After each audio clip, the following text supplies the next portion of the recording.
Welcome and happy Saturday, everybody. We are back with another stream. Let's bring it up here.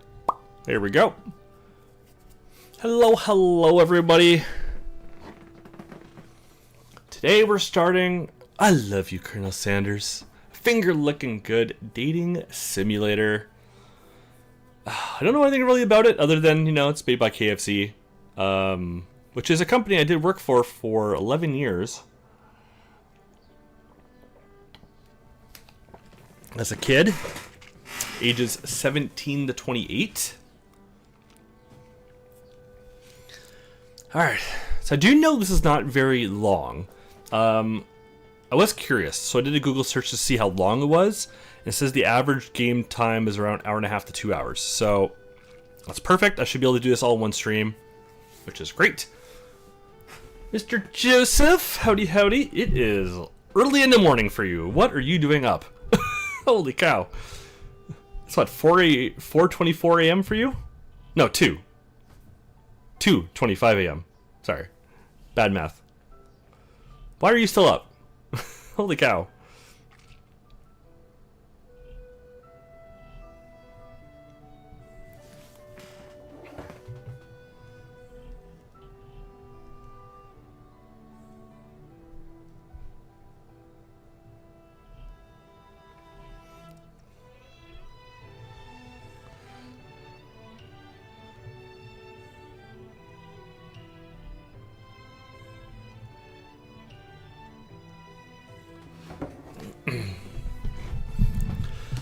Alright. I don't know really what to expect of this. It is a Saturday night, so I'm not expecting it to be too busy in here, but I do appreciate every single one of you who do stop by to check it out. So I know you could be doing something else with your Saturday evening or Sunday morning, depending where you live. New game. Before we get started, tell us your name. Ooh, what do we want to pick for a name? Renee, hello. Welcome. Thank you for spending your Saturday night with me, or day, or Sunday morning, depending where you are located.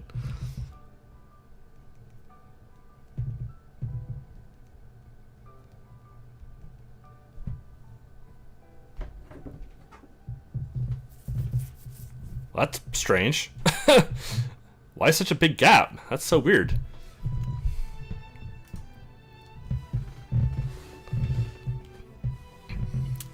Let's see. What do we want to name ourselves? Now, before I begin, how's the music compared to my voice? Everything sounding okay? Because I know the intro video was like super loud.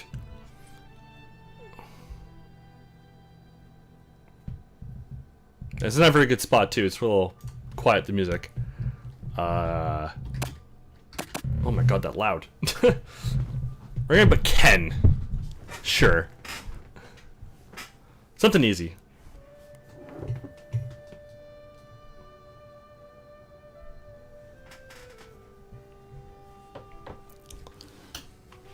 Alright. Good. Confirm. Oh lord. Biscuits and drumsticks. Okay. Assuming that's like the loading screen.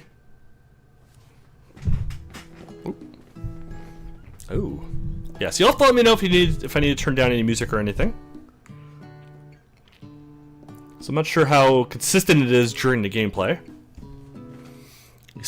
You sleep softly as the morning sun casts a warm glow through the window of your modest student apartment. Ooh.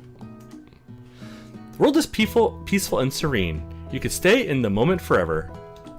Okay, apparently I can't. Okay, there you go.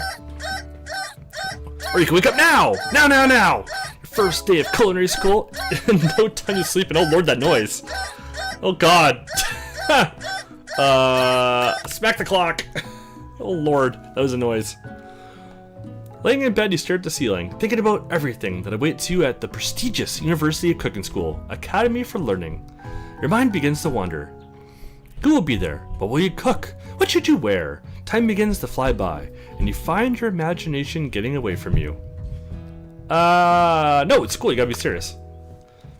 You better make sure to arrive prepared for the first day. bust through your morning checklist. Teeth brushed, hair combed, pits deodorized. Nothing can stop you now. You confidently grab a biscuit, stride out the door, and head off to class. Just what you need to get your blood flowing. A biscuit. Sure. Standing in their quad, you gaze upon the magnificent University of Cooking School, Academy of Learning. Here comes your lifelong best friend forever, Miriam.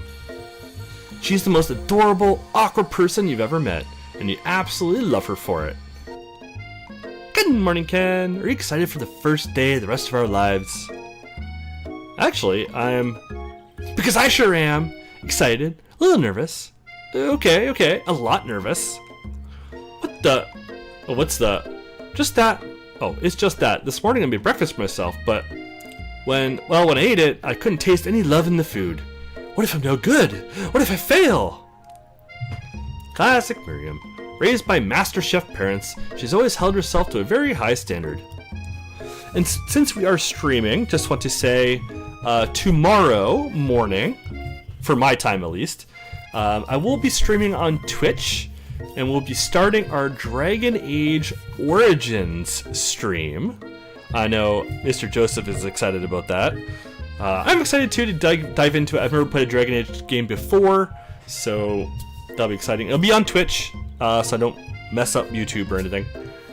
So there's a link in the description if you want to. Actually, no, there's not. I will put one in the future to my Twitch. Just twitch.tv/Pentamedia Gaming if you want to follow me there. Ever since we were little babies playing together and you rescued me from that quicksand box, it's been clear to me that you're the most loving, caring person I know. You're going to do great. With the University of Cooking School, Academy for Learning's famous 3-day only semesters, I'm afraid of being left behind and never catching up. Sweet girl, Miriam, has always had a flair for the dramatic. This summer, she got so nervous about her first kiss that she chipped a tooth practicing on a mannequin. Oh my god. Should you pep talk her or change the subject to give her some relief? Pep talk. Remember last month when we saw that fortune teller and had our tarot cards read? If you're playing at 1440, get the UI scaling mod for... Ooh, I'll have to look into that one, for sure. The lady with the mask who gives me nightmares? I'm trying to forget. I know she looks spooky, but she was so sweet, and she told you that you were destined for great things. Remember that card, the fancy-looking tower, and that other card featuring the handsome fellow in a red suit? I've been waiting for so long to meet a handsome fellow I can call my own. I'm sure you will soon. In no time we'll be graduating, and you'll be delighting the world with your heartfelt cooking in no time at all. As you talk Miriam up, you can feel her nerves begin to ease. You know what? Maybe everything will be okay after all. And if not, at least I have these killer bangs. She kind of reminds me of Bulma almost, with like the bluish hair.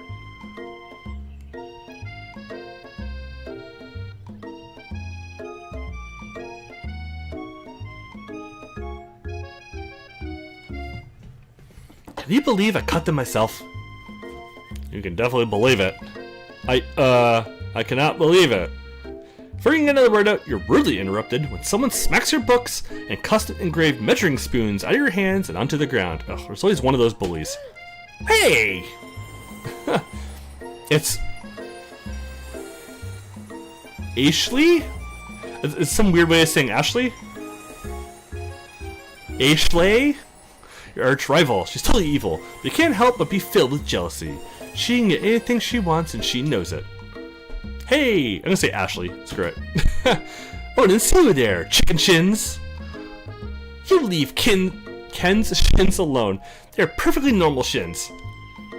Ugh, can't stand Ashley. Even her name is annoying.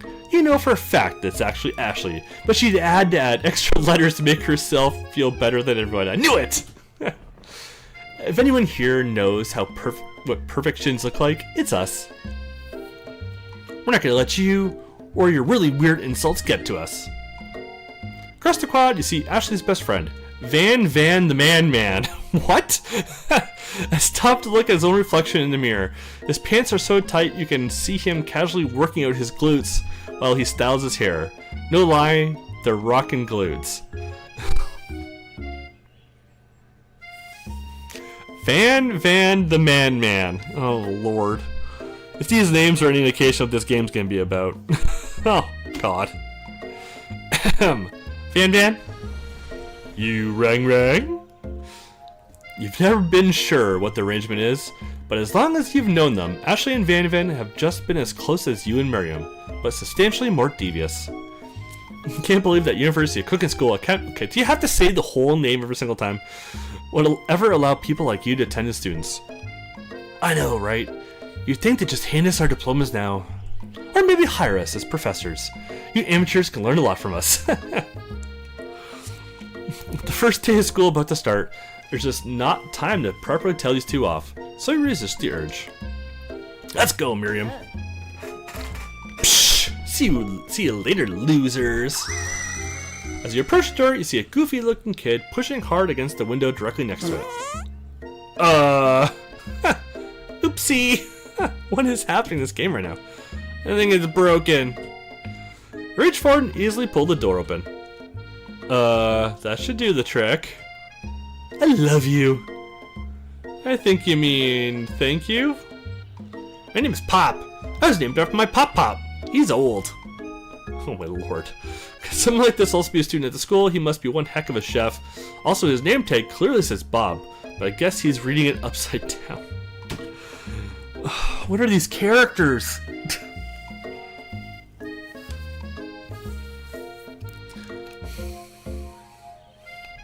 This is a start.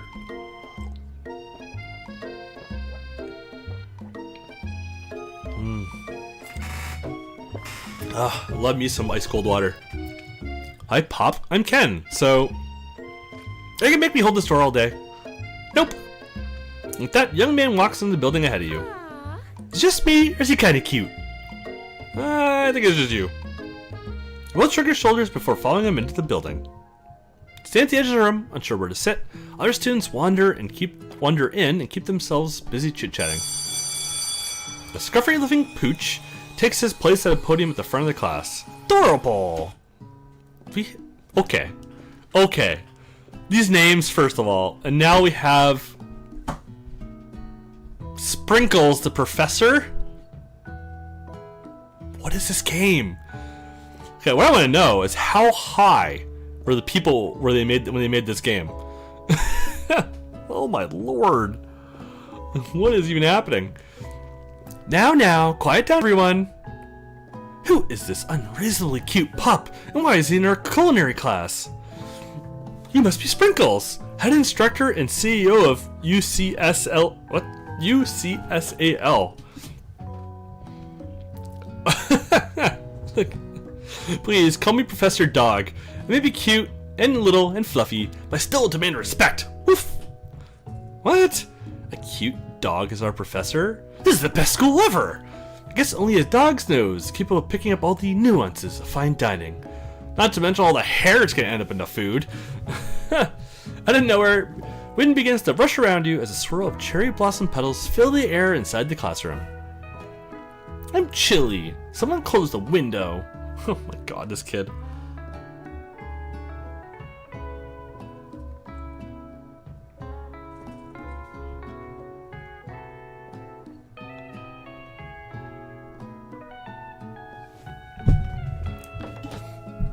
And then he walks in. Much younger looking Colonel Sanders. You're immediately swept up in the aura of this new student and his remarkable goatee. Who knew anyone could be so handsome? Oh my lord. Time stands still. Colonel, what happened to you, man, at old age? How'd you go from this to what you ended up being? Holy crap. It's him. It's... Oh crap, what the hell? Why did that even just... Sorry, my phone just like randomly did some weird stuff. I think I hit it with my finger.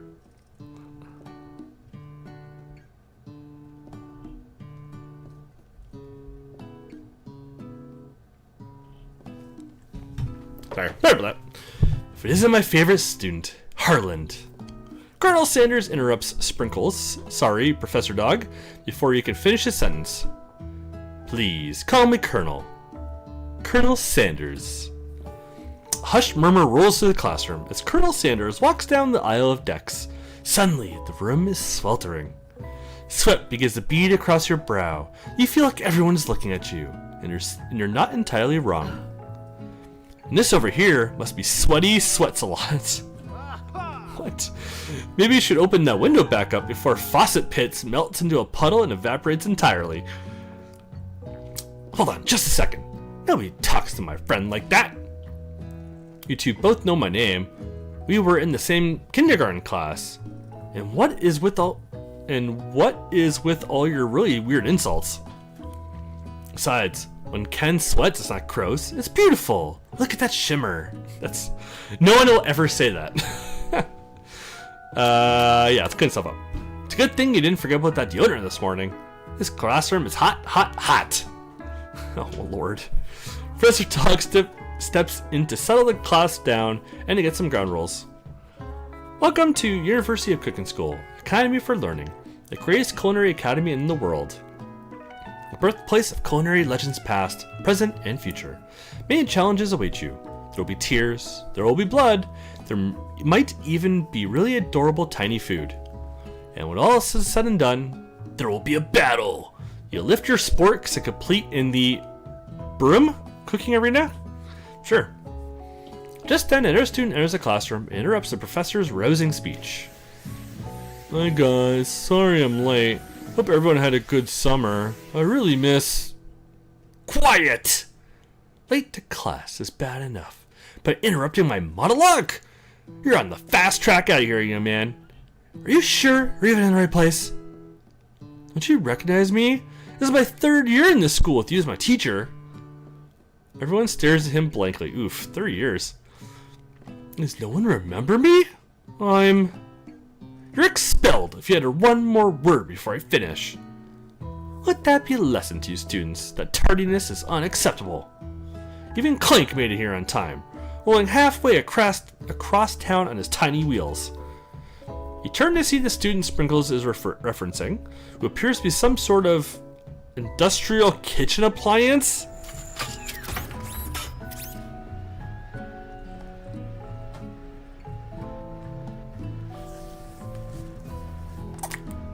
Really?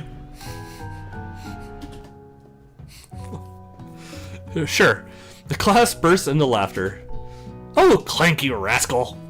Sprinkles walks in the classroom as everyone stands in silent obedience. When he gets to you, he lifts his nose into the air and takes a deep sniff. Huh, your diet is lacking. Based on what I'm picking up here, you definitely need a multivitamin. You should be taking better care of yourself. You've never had a talking dog as a teacher before, but Sprinkles' reputation for being smart is tough, but tough is well known. What is with this game, man? You said to try and butter him up by giving him a treat from your pocket. But what kind? Ooh. Beef, rubber ball, or chicken snack? What do you guys think? I'm thinking chicken, just because of the theme of this game is finger looking good. I'm thinking chicken snack. What do you guys think?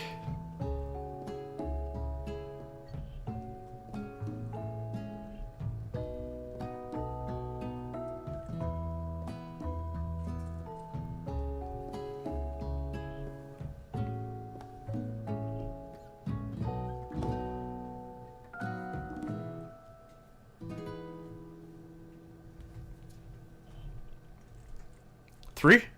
Alright.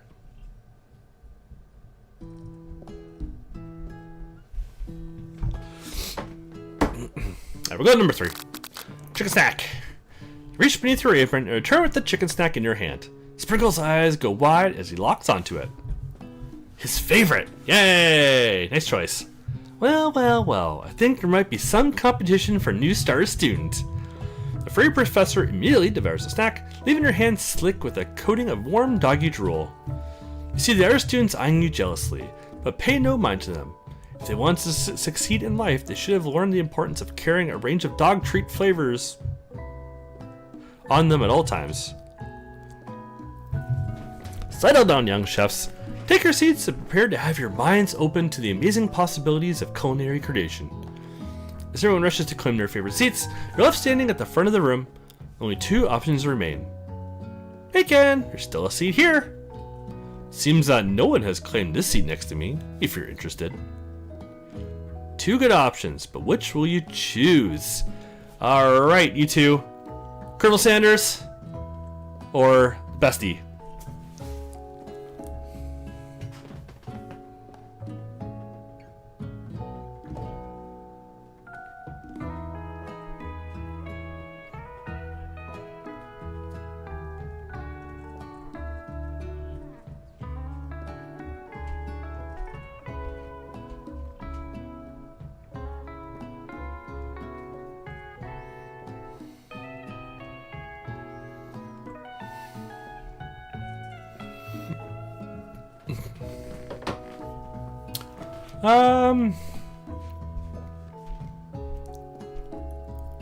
You both said Bestie? Alright, we'll do Bestie. Move to take your seat by Miriam. I'm so glad to have you near me, support me through this class. Of course, you're my best friend. Who else would I sit by? Colonel Sanders? He has such a magnetic personality, and there's a seat open right next to him. If you had to sit there, you might have gotten to know him a little better. I'd never sacrifice our friendship. Besides, I'm sure I'll get a chance to talk to him later in the semester. I've got 3 whole days. That's like a lifetime. So you say, but now that Miriam mentioned it, that Colonel Sanders is just so darn dreamy. Oh my lord. As soon as you settled into your seat, the professor makes an announcement. Think fast. It's time for a pop quiz. Yay! A quiz about me. This incredibly important and surprisingly short quiz will tell me if you are ready for life at culinary school. Keep your knives sharp and your focus sharper. Here comes question number 1. Alright. If traveling A is... Oh my god, no. If train A is traveling to point B and B is traveling to point A, how important is it to wash your hands before cooking? What does the first part have to do with the thing? How important is it to wash your hands before cooking? Extremely important. That's right. Forest is to tree, as chicken is to... feather. That's right. What's the most efficient eating utensil ever created? Spork. What food is the best for a broken heart? Ooh. Camel meat? A pancake that looks like a seal face. Anything as long as prepared with love, not too much salt. Figure out the first one. That's right. Is Sprinkles a good boy? No. It's a talking dog that teaches he's the best boy. 5 out of 5. Ooh, right. Wow, be honest. Did you cheat? You look up to see that Colonel Sanders has been watching you tell your score. He's impressed. I know we just met, but I have to confess. I think you have a beautiful brain. Oh my. Mr. Sanders. Whew. Ooh. Hot diggity, Ken. You just scored some major Colonel Sanders points with that performance. May I have your attention, students? I have an important announcement to make. Time for lunch! Wow, the cafeteria is as nice as any restaurant you've ever eaten at.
Tasting Colonel Sanders' food transports you to another dimension.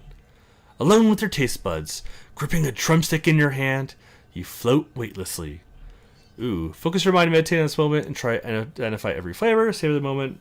Or tells you swim towards the light. Do we want to die? Let's do the first one. Let the food rest in your mouth and focus on it, scrutinizing every flavor. Salt, maybe? There's definitely MSG in it. Pepper? Too obvious. Oregano? Basil? Maybe, but there's something else. Something dark, something spicy. You dig deeper, deeper, deeper. Yes, even deeper still, until you find it. Could it be? It's just a blank box. He really did it! How bold, how adventurous to use. Blank. Why bother with the blank?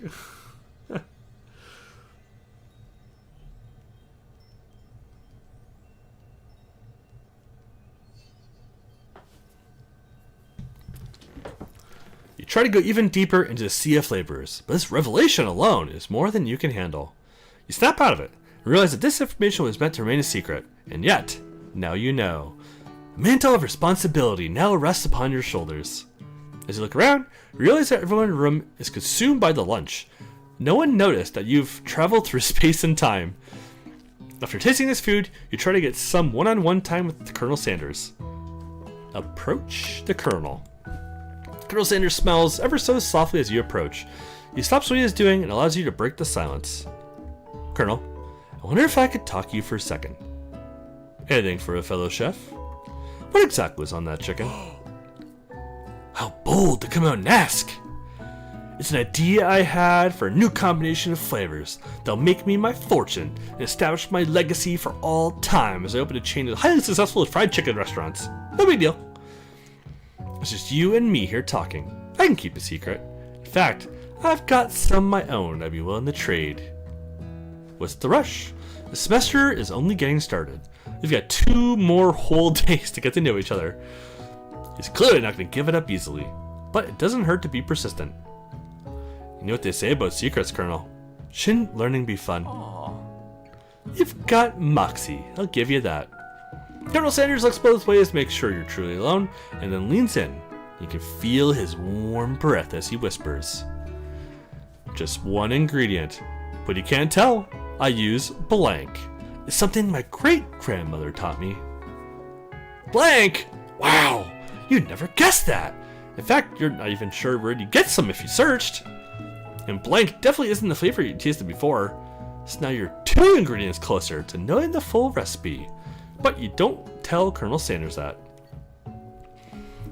While you're wrapped up in a huge revelation, you notice that Colonel Sanders has disappeared. While everyone else is still in the cafeteria, you decide to look for him. You find Colonel Sanders outside, standing in the quad. Oh, it's you again. Howdy. Sometimes I like to come outside and look at the school buildings. I think about how my story will continue on after I've graduated. It sounds like you have big plans. I dare say the biggest. I'll leave my mark on this world. You could bet on that. Alone together for the first time, you figure now is the perfect moment to show your personality to him. Nag him to show your own strength. Wow him with a big idea to add an additional ingredient to really spice things up. Be modest but thoughtful. Huh.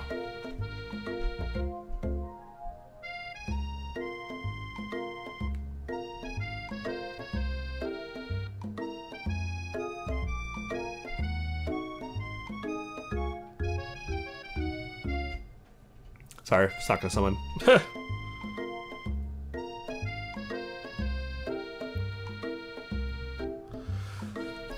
Alright, I think I'm gonna do the second one. You know, about that. I was thinking about your secret recipe. I don't doubt it. Has a way of leaving an impression on all who taste it. Aside to show them, you also know a thing or two about blowing minds with new flavors. I actually had some thoughts on how you can improve it. Improve it? You want to change my secret recipe? And do you think you can do better? Have you ever heard of habanero peppers? Heard of them? I Attend an entire garden of chili pepper varieties. Habanero, poblano, cayenne. Well, that's not the point. You can't just toss in new ingredients into my secret recipe and expect to improve it. Recipe is about balance. It involves careful consideration and refinement. I didn't mean to... Let this be the last time you improvise my recipes, Ken. I'm back to class for the next lesson. Oof, pissed him off. It certainly didn't go as planned. You better head back inside, but you wait a moment so that Colonel Sanders doesn't think you're desperately chasing after him. You step into the massive cooking arena where the afternoon lesson will take place. Each student gets an oven and all the tools and ingredients that you could ever need. Look at this place. It's magnificent. Finally get to show our stuff. Wait a second. Oh no. We have to show our stuff. What if I totally blow it? You're not gonna blow anything. Except maybe kisses to the crowd of fans you're gonna earn with your signature. Adorable tiny food creations. Welcome students to the cooking arena. For today's lesson, we'll be cooking with partners. Hurry up and pair off. Naturally, Miriam looks over at you, and unable to control herself, you pounce on Colonel Sanders. Wow. Ditched her. Hey, Colonel, would you like to tackle this lesson as a team? A team of two, that is me and you, if that wasn't clear. Want to be my partner? Aww. Sure, Ken, I'll prepare a station. Wow, way to bail on your bestie. Without you as a partner, Miriam is left standing all alone. Two different students quickly take notice. Hello, new partner. Beep, beep, zzz. Oh my, two potential partners. I'm sorry, gentlemen, but I don't know who to choose. Looks like you'll have to pick for her. Friend duties can be a little awkward, but that's the price you pay for not being alone forever. Who do you want to pick to be Miriam's partner? Oh. Okay. Who do you think we should pair up with Miriam? Pop or Clank?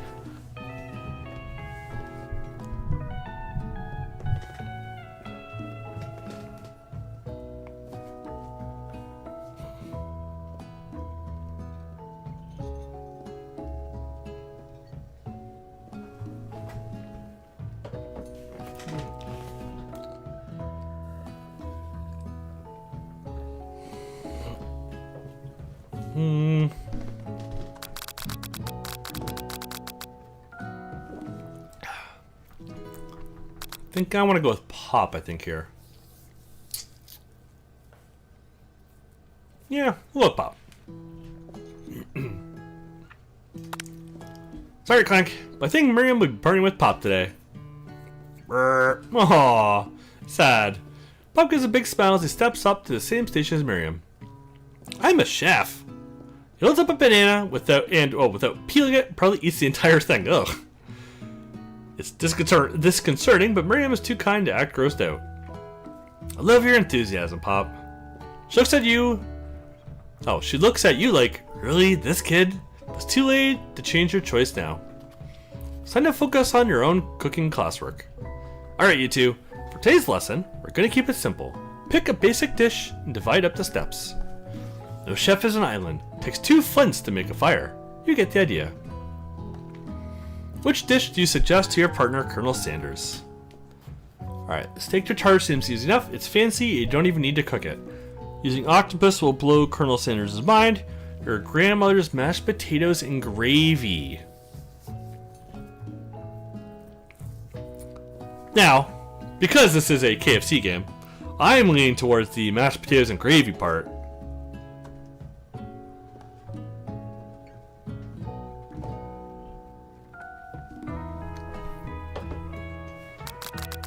Yeah. Alright, stream is still good. Excellent connection. Yeah, let's do the mashed potatoes. I've always been something of a down-home chef. I was thinking we could make something warm, inviting, comforting. Maybe some mashed potatoes. And gravy? I couldn't imagine one without the other. Colonel Sanders casts a coy look at you, causing your whole face to get beet red. Embarrassed, you quickly turn away. Okay, get the potatoes. No, please, let me. Picking perfect produce is a passion of mine. Looks like things are getting pretty fresh around here. Does someone have a crush on Colonel Sanders? Or just cooking partners? Mind your own business. Sanders' heart is my business. You better keep your fingers off my man. Someone call for me. No, geez, Van Van. One over here crushing Ken's dreams. We're supposed to be taking care of our classwork. That's the deal, remember? Colonel Sanders returns, arms full of peeled potatoes. He tosses them into boiling water and turns his attention to you and your old friends. Oh, howdy there, Ashley, Van Van. Are we working in a quartet instead of a duet now? Oh my god, that's loud. Actually, no, it looks like Ken was struggling, so we offered to give them a hand. You know how it is. These young amateur chefs need a lot of mentoring. I was going to say, Colonel Sanders, maybe I can teach you a thing or two about fancy food. Maybe one day you might be able to get up to my level. Doubt it. Don't be rude, Van Van. Personally, I have no doubts whatsoever about Colonel Sanders' ability to concoct creations worthy of admiration. After all, your fried chicken was quite spectacular. Wow, it's so loud.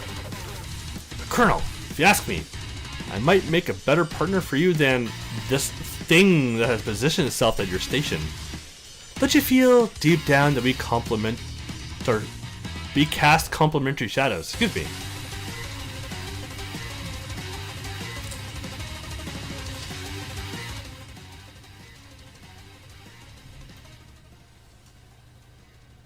Turn that down a bit. Holy cow, it's loud. Don't you feel, yeah, Michelle, we fit together like a thigh and drumstick. Wow. Nothing about this makes any sense. One thing is clear. She's coming for Colonel if you don't watch out. Ashley is really good at your heart. Excuse me, guys. Is really going at you hard. You need to ask for some backup here before things get ugly. Hunk of hunks if you... Ooh. Turn to Colonel Sanders, hunk of hunks, or turn to Miriam, your forever bestie. For all, we're working with the Colonel, so... I'm here to learn to express myself via my cuisine, not bicker with prima donnas. Partners were chosen at the beginning of class, so let's all respect the format, okay? You turn to Colonel Sanders to confirm that you're on the same page. I chose Colonel Sanders, and Colonel Sanders chose me. Is that right? A businessman respects all fair agreements, from contracts to handshakes. I took on Ken as my partner for this activity, and I stand by it. Based on your team's behavior, I say you're perfect for each other. Neither of you has Ken's natural talent or their loyalty. Being defended by Colonel Sanders leaves you feeling proud and full of potential. You look for Sprinkles in hopes that he might step in, but he is nowhere to be found. Darn those cute corgis and their short but sturdy stature. You look down your station and realize that, in the tension of your moment, your hands have been cooking on autopilot. Distracted by the drama, you've already crushed the boiled potatoes into a perfectly creamy mashed texture, with plenty of butter and cream for flavor. It's as if your natural passion guided you through steps you know so well, while your attention was elsewhere. I just know what to do. Colonel Sanders extends his hands, holding a beautiful white porcelain gravy boat, out of which pours a smooth brown gravy, smothering your nearly finished potato dish. Gravy flows down the mound of mashed potatoes. The results look spectacular. Granny would be very proud. Oh, mashed potatoes and gravy. Yum. Colonel Sanders holds out a spork to you. Oh, holds a spork out to you. Geez, sorry guys. Reach out and grab a hold of it. But he doesn't immediately let go. The two of you stand holding the same spork. And for that small moment, all of the madness and pressure in this crazy world stops. Your eyes lock. The moment is electric. Time stands still. If you love something, set it free. Together, you dig the utensil into the mashed potatoes and lift a heaping sporkful up when you see Ashley with a sinister look. You know she's plotting against you to be with Colonel Sanders. And then, filled with rage and without thinking, you fling the sporkful of mashed potatoes right into Ashley's stupid, beautiful face. Van Van, do something, do something! Scooping up a fingerful, Van Van tastes the dripping mashed potatoes and gravy and realizes that it's delicious. Horrified by this revelation, he slinks away. Will he ever be able to cook something with so much love and integrity? Hold on right there, Ken. We do not waste food in the broom cooking arena. Colonel Sanders, I expect better from you. If you throw one more spoonful, You both better be prepared to eat it from where it lands. Can I has Potato's face? Oh my god. Pan Van versus Backover, a covered dish in his hand. Mashed potatoes and gravy? Pathetic. In just a few minutes, I prepared a full meal. Gaze upon my specialty. Braised tentacle of octopus in my silky saltwater sauce, plated on a battle axe forged by my supreme chef ancestors. You've ignored me for too long. This ends now. It is I who will have the first bite, and you will all look on with envy. The interrupted student rushes at Van Van and swipes a bite of his signature dish right off the plate. No, don't! Something about this dish doesn't strike my nose quite right. I think the octopus was rushed and may have turned in the process. The results could be toxic. Too late. It has been eaten. I think I left something in the oven. I don't feel so good. What? It killed him! Everyone, step back! Don't take another bite! You look back at the plate, the rest of it is gone. You notice the tip of the tentacle being slurped into Pop's mouth. Pop winces in pain for just a moment, then it's almost immediately back to its oblivious self. Oopsie! Tastes like poison. The entire class has gathered to watch Pop's final moments. Shock has frozen the whole crowd. They're motionless as statues. The class bell rings, disrupting a moment and snapping everyone back to reality. It would appear that Pop's enthusiasm for trying new things despite obvious danger has inoculated him against poisons of all kinds. I'm not sure the professor's here making enough money. He's a freaking ghost. Hello? I just turned into a ghost over here. Seeing that you're shaken up by that really annoying student and all his nonsense, Colonel Sander approaches you. I'm sorry you had to go through that. Please, let me walk you home. What? Like, for real? Come on! Follow Colonel Sanders out of the room. At night, the school building has taken on another vibe entirely. It's dark and more than a little spooky. Colonel Sanders stands in the quad's neon glow and speaks softly. Those mashed potatoes you made in class today? Before you go on, I want you to know they're not a great representation of my skills. I didn't realize I was making them. They were amazing. Tasting them, it reminded me why I became so passionate about food to begin with. Colonel Sanders is getting choked up. Cooking is obviously important to him. In a way, you find that inspiring. Now might be the perfect time to tell him you're developing feelings for him. Colonel Sanders? Yes, Ken. There's something I need to tell you. Kitchen Nightmare Ghost Edition. Yeah, basically. And nobody even cares. The kid literally just dies. Everyone's like, meh. He's gone. That's fine. Hold it right there. There's something I need to tell you first. Oh, jeez.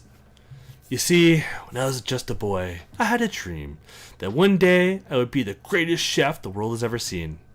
And every day since, I've been working towards that dream, day and night. Never stopping, never resting. Also, lifting a lot of weights. Like, so many weights. We should follow our dreams with all of our hearts, that our souls may grant them like wishes floating onto a shooting star. Hey, no! You... Shut up! I'm the one here to say inspirational stuff and be the star of the story. Are we forgetting that your cooking literally killed a guy? You can't prove that. I also saw you kill that guy. What's his name? Somewhere in the distance you hear a long sad sigh. Aw, the poor kid. Aw, that's just sad.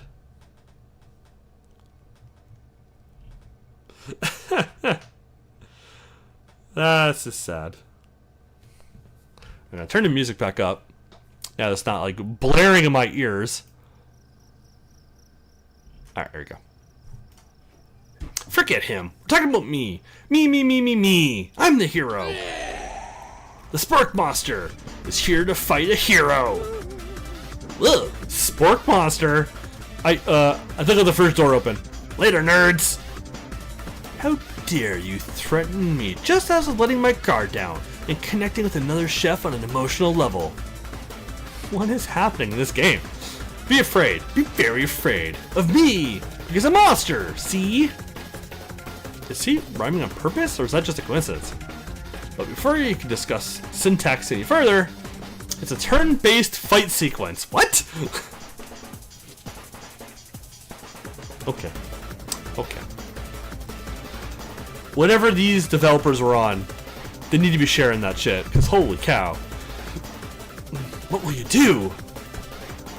Oh my god. It even looks like original NES. Attack! Decide to go on the attack. Which attack will you use? Cook with love. Does 1 damage. It just got real. That attack really upset Spork Monster. Spork Monster goes on attack. They spit hot gravy at you. You take 1 damage. Attack again! It worked last time, right? Cook with love. 1 damage. You won't forget this. Spork Monster is really threatened by your attack. It focuses their mashed mind and draws in energy from Mother Earth itself. They grow larger and more intimidating. How will you respond? Defend. Which defense will you use? Trepidation. You hold your head between your hands and mutter, "This is not happening, this is not happening." Spork Monster's no quitter. Buffed up and ready to rumble, they go on the attack once again. Uses utilitensile. Wow. Take 2 damage from the attack. If you take much more damage, you're not going to survive the battle. Attack. Cook with love. Spork Monster is oozing cheese sauce onto the bottom of the quad. I wonder who is going to have to clean that up. Feeling wonderful, the Spork Monster prepares for its ultimate attack. Rounded edge. Vile villain, your reign of terror stops here. Colonel Sanders summons the energy of 1,000 chickens. Pot Pie Power Pinch. Oh my god. Does 10 damage. Spork Monster is defeated. You save me! The injured Spork Monster spews steam into the night. Finish him! No student will ever walk this quad in fear again. This monster messed with the wrong chef. Attack. You'll never survive my student debt loan destruction. Student loan debt, whatever. 10 damage. Spork Monster is completely vaporized. Colonel Sanders looks on awe. You continue to surprise me, Ken. The fated monster left behind a special item. It appears at first to be a cookbook, but upon closer inspection, it's so much more. It's a book of magic spells, with a golden chicken on the cover. You open the cover and find a library card tucked inside. The last name to have signed it out is Borko. Huh. Borko. That name sounds strangely familiar. Your blood is pumping as you stand in the quiet of the night, holding the mysterious book in your hands. As you come down from your battle buzz, you realize that your final attack has left you completely depleted. The world around you begins to fade away. Without any energy to keep your eyes open, darkness overtakes you. Jesus.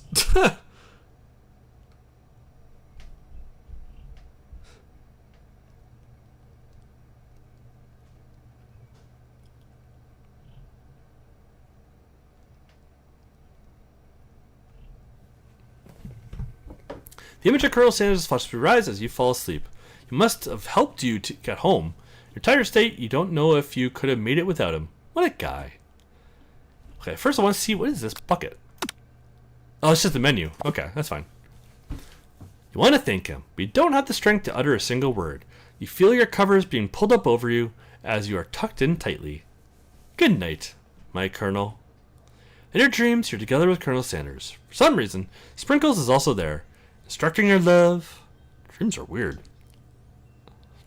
You awaken on day 2 and attempt to process the wild visions you had.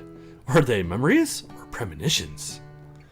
You lie in bed and stare at the ceiling, thinking about the secret you discovered while tasting Colonel Sanders' cooking yesterday. You can't believe he really used blank. And then there was a secret ingredient that Colonel Sanders went ahead and told you outright. Not much of a secret, huh? It's probably just because he already trusts you so much. Sure, that makes sense. We'll go with that. You meet up with your bestie in front of the school. Before you can tell her about the encounter with the Spork Monster, she launches into a story of her own. Okay, I know this might sound a little strange, but I think I might be, think I might like Pop. Like him? Like? I know, it sounds like it's moving too fast. There's something about him. I like him. Like him. Wow, that's random. We got to talking after class. He's actually a totally sweet guy. Not only that, but he's really smart. He told me all kinds of stories about Colonel Sanders. Did you know that Colonel Sanders enlisted in the army when he was only 3? Not only that, but he founded a special unit of super soldiers who all wear the same hats just because he put a hat on. What?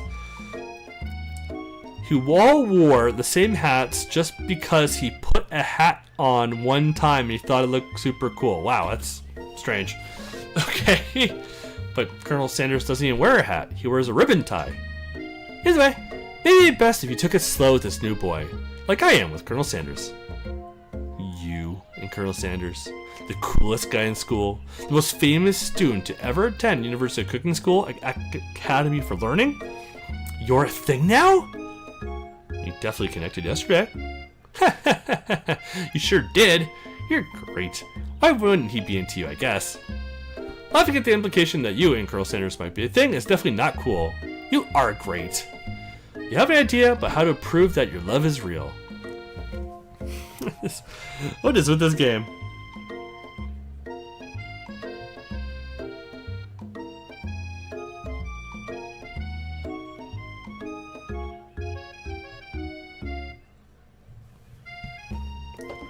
Well, if he's not into me, why do you tell me one of his secret ingredients?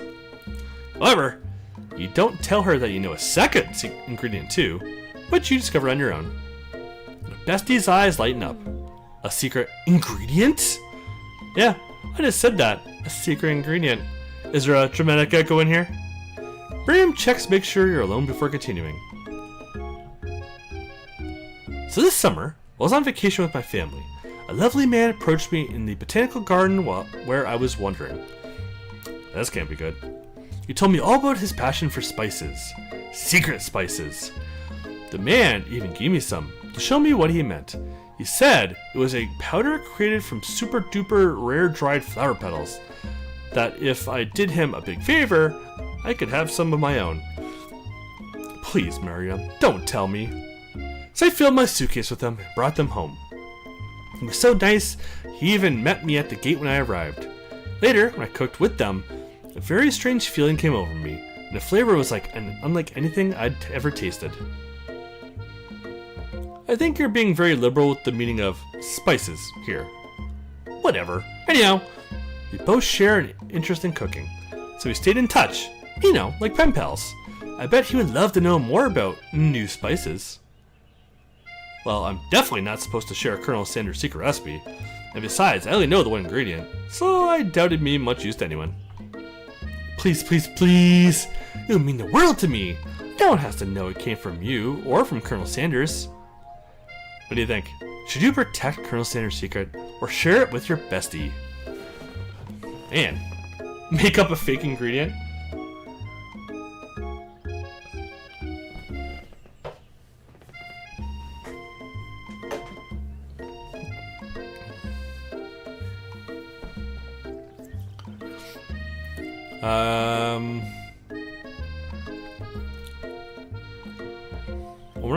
No, we'll make up a fake one. We're not gonna say. You quickly think of a fake ingredient name.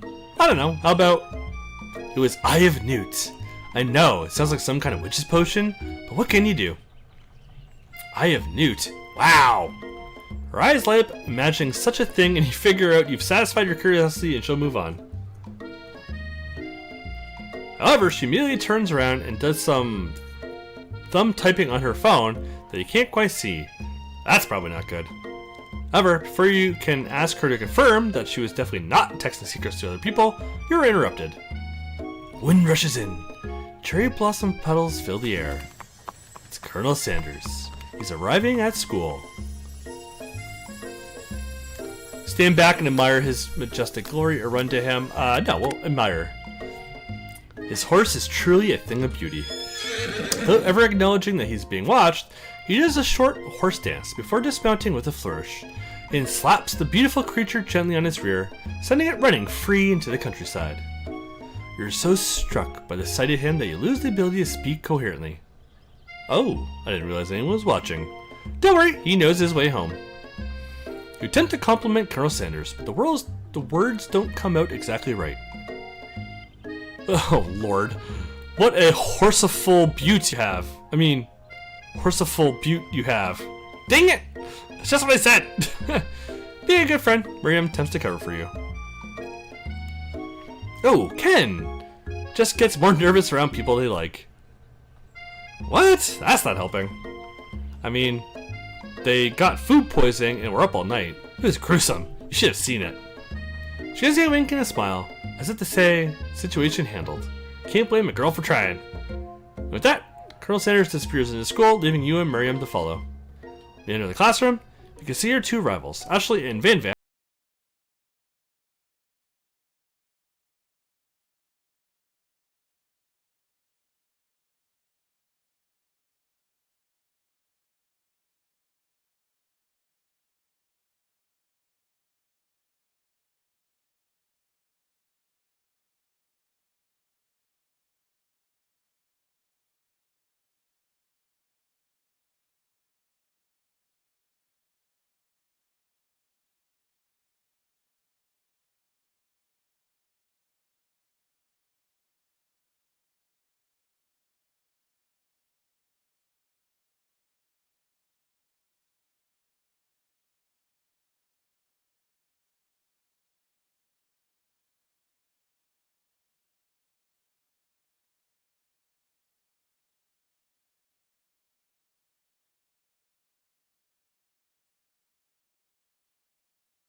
Number 2, Sprinkles is holding a tray of food in front of you. Well, Ken? Naturally, this appears to you to be a simple platter. Which item do you want to sample? Ooh, a glass of water, a shimmering pepper, or a dog biscuit?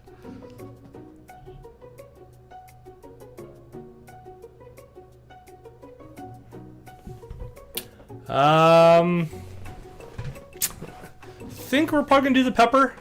I'm not gonna taste the dog biscuit. That's not gonna taste good. And obviously, glass of water. So we're gonna go a shimmering pepper. I believe there's white pepper in the 11 spices, but I know there's black pepper. Brightly colored pepper stands out from the other items. It sparkles in a most eye-catching way. So naturally, you reach out, grab it, and eat it right away. However, your body is not prepared for the heat.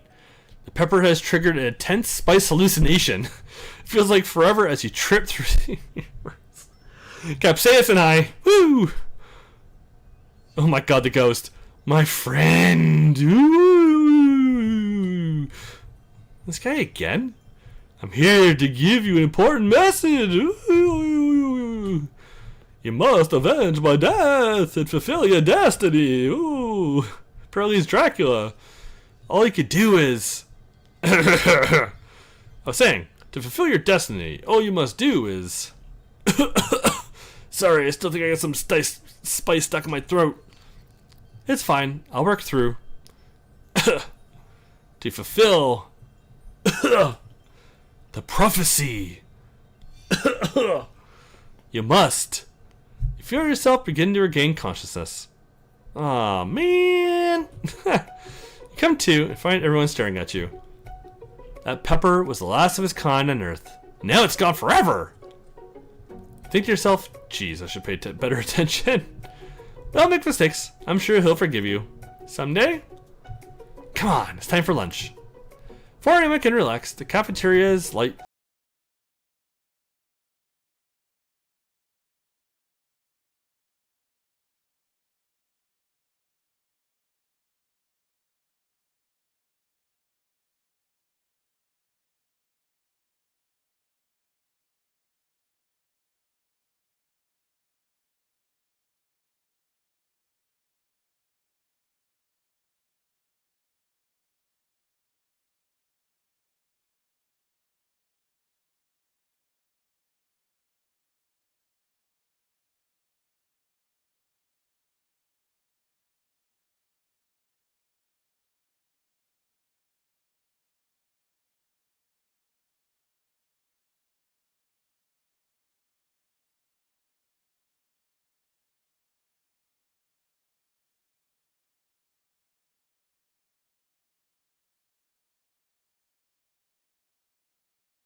I will defeat you myself.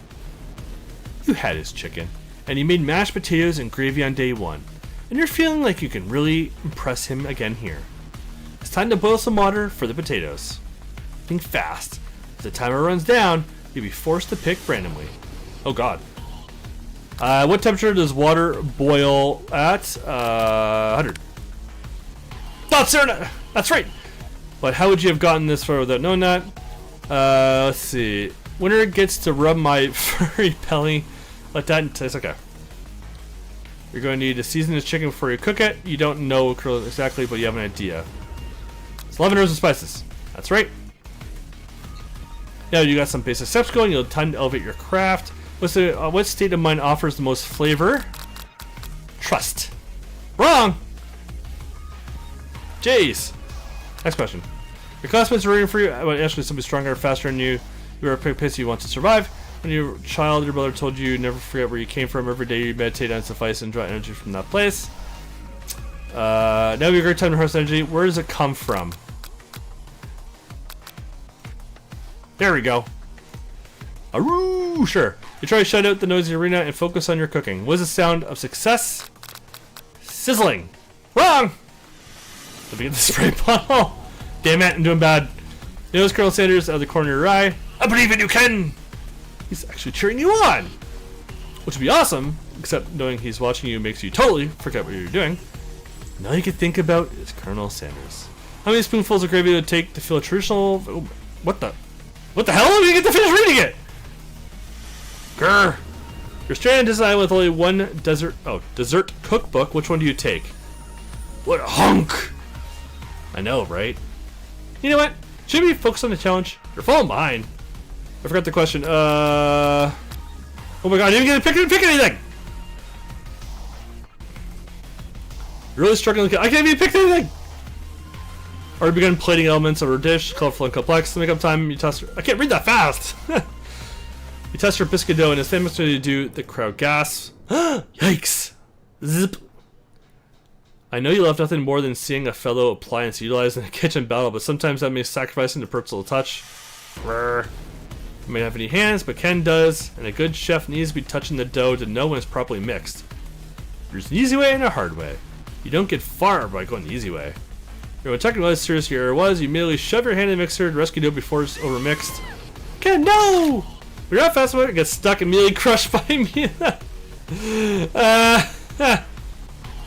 Oh no! There's no ability to use a hand for the rest of the match. Currently, Sanders shakes his head in shame. What you have to find is the easiest way it could turn out much more difficult. Everyone stops what you're doing right now, the battle is over. It can't be, I was so close to finishing my dish! Sweetheart, look at your hand. You can't... Who sticks their hand in there when it's running? Oh, that's too bad. And here I am with a completed dish, ready to serve. Surely that makes me the winner by default. No. Wouldn't be fair to compare the two. On account of Ken's injury. You see Sprinkles begin to lick his doggy chops as he locks onto the dish. But I suppose you should at least tell us what you prepared. Well, because I'm the sweetest, I skipped straight to dessert. Under this white chocolate dome, you'll find a wide array of delights, taking you on a journey of flavor that tastes good and tells a story of excellence. I was going to ask Ken to do the honor, but since you're injured, I'm afraid that pouring this creamer of delicate hot chocolate sauce might be too difficult. Seriously? Oh my lord. I couldn't even read the question before I got to pick an answer. Never mind. Colonel Sanders, if you wouldn't mind lending me your strong, steady hand. Colonel Sanders pours the hot chocolate sauce onto the dome, causing it to melt away, revealing the ingredients hidden within. Inside, you'll find a delicate fried cheese croquette atop a slice of honeycomb, ice cream 2 ways, tender nougat, and pearls of blueberry gelée. Colonel Sanders seems intrigued, but perhaps not impressed as he dips his finger into the chocolate sauce. Simplicity isn't your strong suit, is it, Ashley? Oh, you! Hee. As he places a sauce-covered finger on his lips, Ashley leans over and whispers something into his ear. A dab of sauce sticks to his mustache. Internalize. Rage burns so intensely within your eyes that they burst to flames. Flames cause your eyebrows to catch fire and turn to ash, and they fall off of your face, which means people will have a hard time understanding your emotions for the rest of the semester, perhaps forever. Embarrassed and ashamed by your poor performance, not to mention your crispy, fried brow, you run for the quad to be alone. Aw, we failed. Beautiful weather feels like insult. Inside of you, a storm rages. God, I need some water. That was absolute chaos. Like, how the hell are you supposed to pick a reasonable choice there?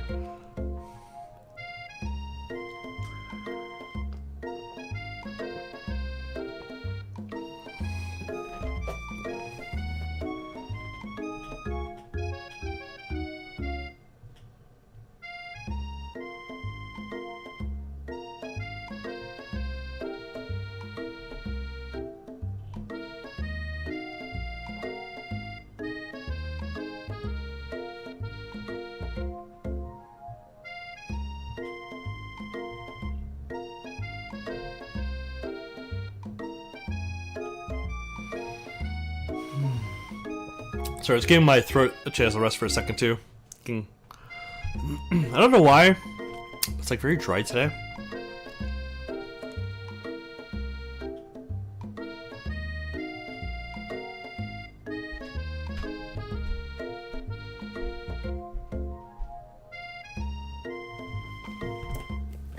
Okay.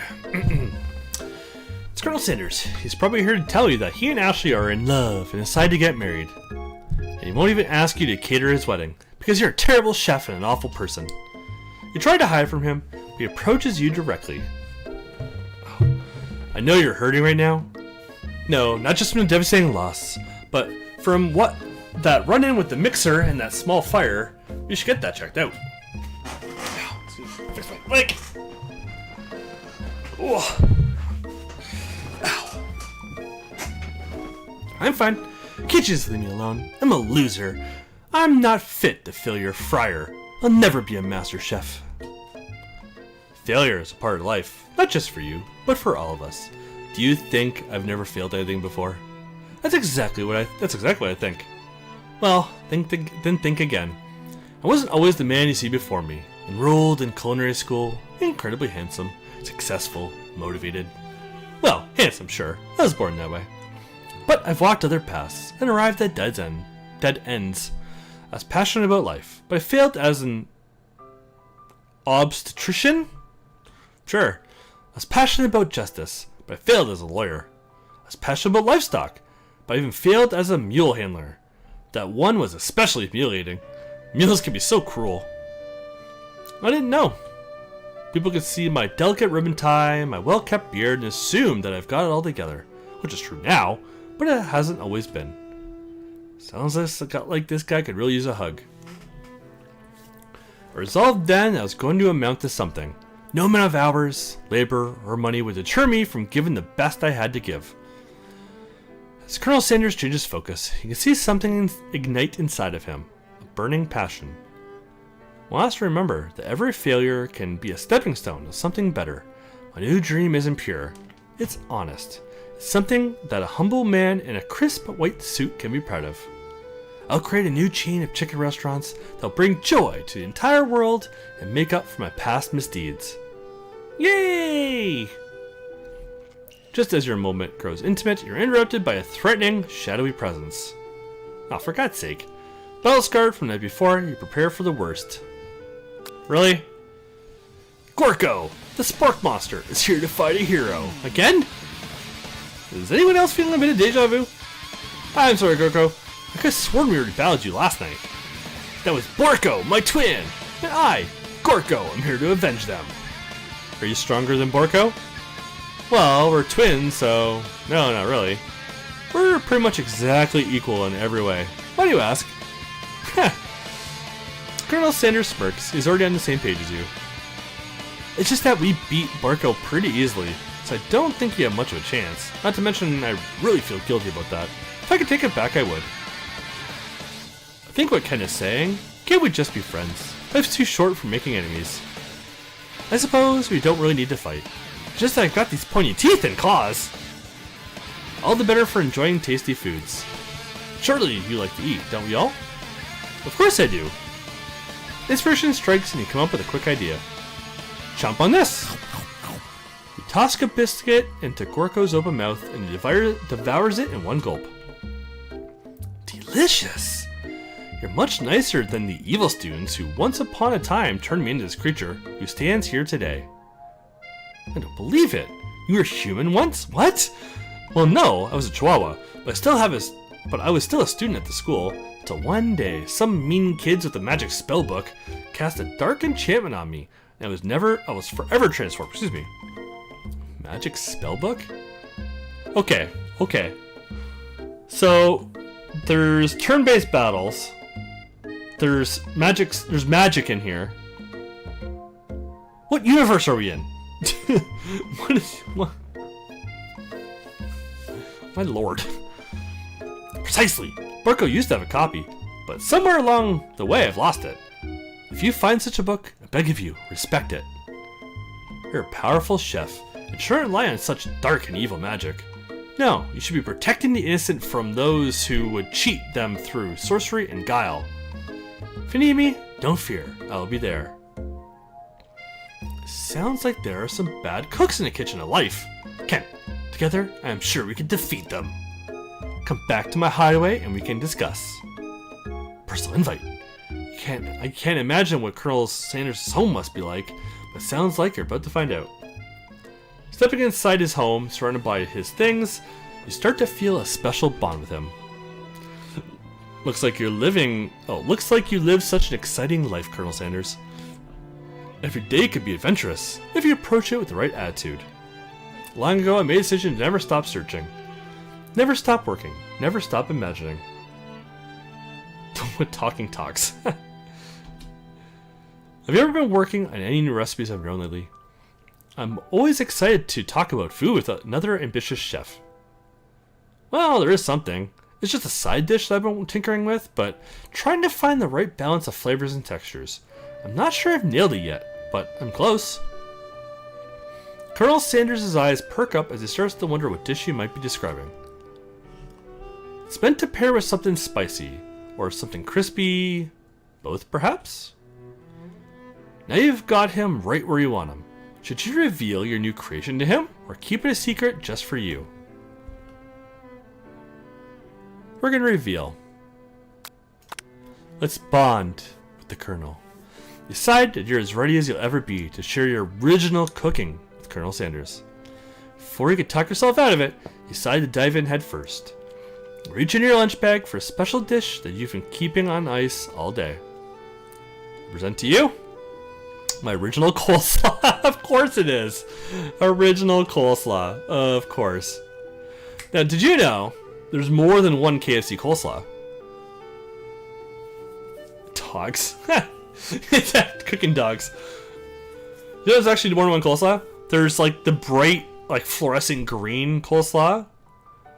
And there's also like the more home-style-y kind of coleslaw that actually looks like regular coleslaw.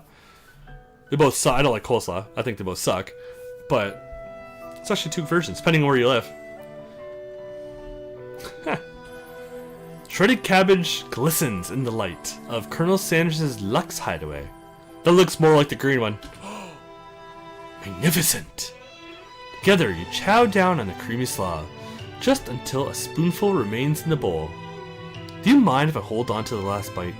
I like to have it around so I can admire its taste later and think back on this moment. What is this music too, by the way? Yeah, yeah, dogs. Yeah, so you have talking dogs, we have magic, we have monsters. Sure. You could offer to make him more, but he seems like a very sentimental kind of guy. Sure, why not? Now, this is where he steals your recipe and sells it, makes money off it. Please, make yourself comfortable. I'll be back in just a moment. Oh my. Make yourselves comfortable? Oh, you realize that now would be the perfect time to do some snooping. Under him are various items that you can look closer at. Each item seems to radiate memories and emotions. Tap on an item to discover more about the Colonel. Ooh. Oh, there's all sparkly.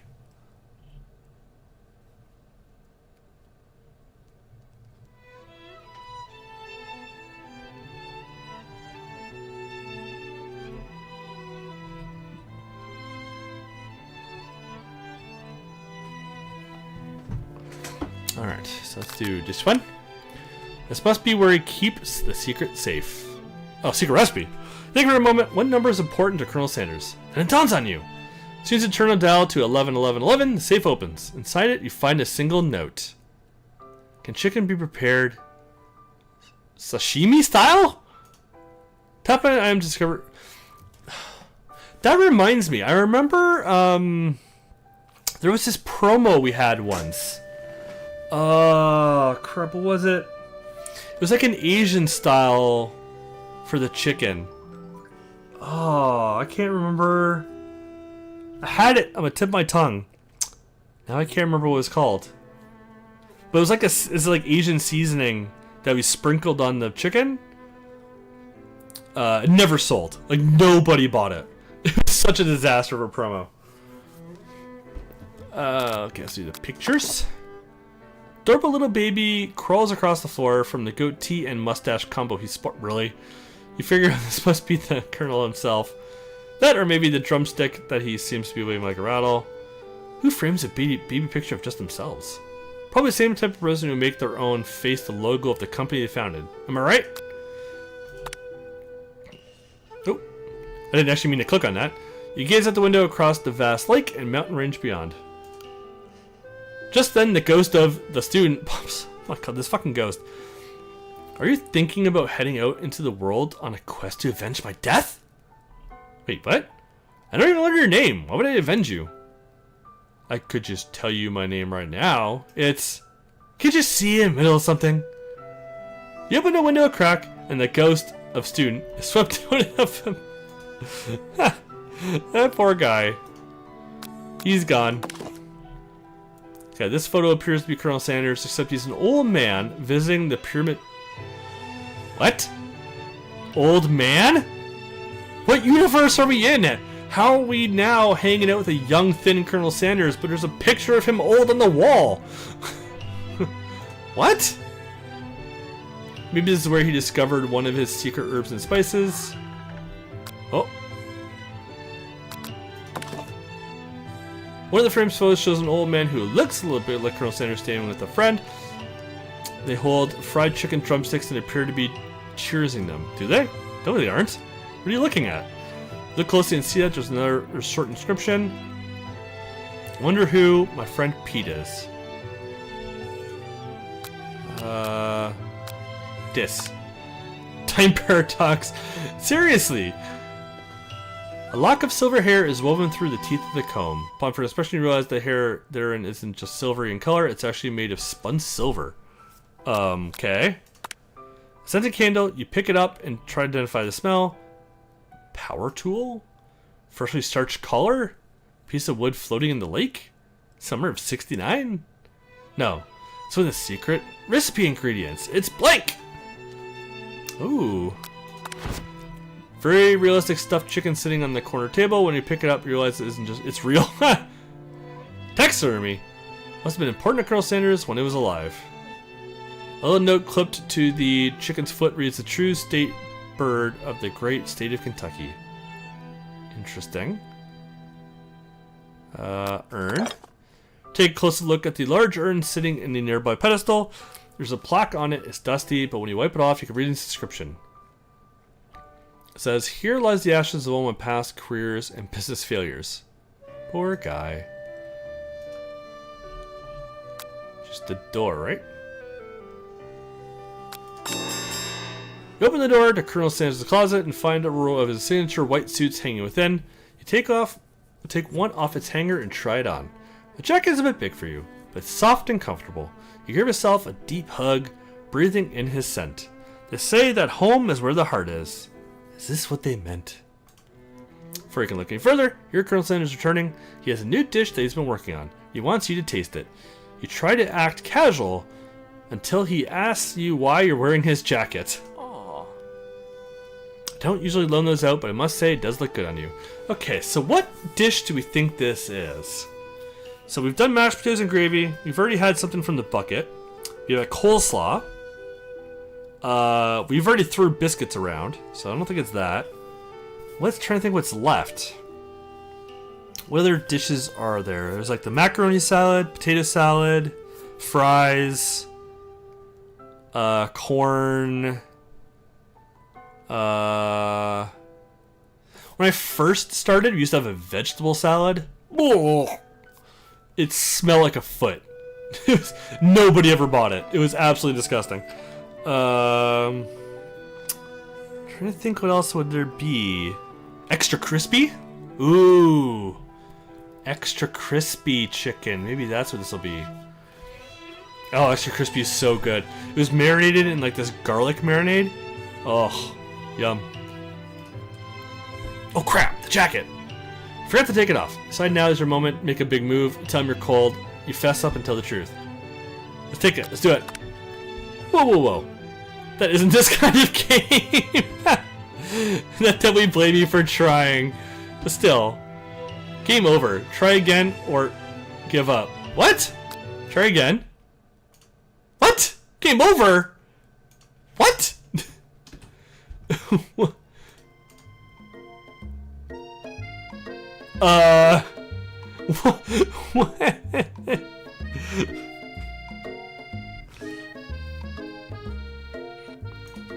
Oh my god. Okay, so we did this already. So let's get through this. And this is where it puts you? All the way back here, really? Okay, so let's get through this. We already know what happens. Reveal it. We'll tell them the secret again. That's fine.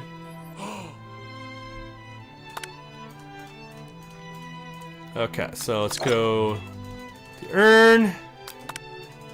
Secret recipe. So you learn that other thing. Do the picture. Do this one with the time paradox. Grab the candle. Yeah, this is the other one with the ingredients. The stupid weird comb, which is strange. Texture mead chicken. Do the stupid ghost, which no one cares about apparently. Upstairs, I think that's it. So do the door. Aww. Fess up and tell them the truth. You confess. I think I developed feelings for you. I might be developing feelings for you too, but I'm concerned. I can't let anything get in the way of my dreams. Oh, the Colonel. Overwhelmed, you take out the jacket and run for the door. But the thought of leaving Colonel in the midst of such an emotional breakthrough gives you pause. You stop yourself. Colonel? Yes, Ken? Honestly, think this may be the beginning of something wonderful. I think you're right. You should take things slow. You talk late into the night and drift off into slumber. Dream sequence! Oh my god, this guy is literally on drugs.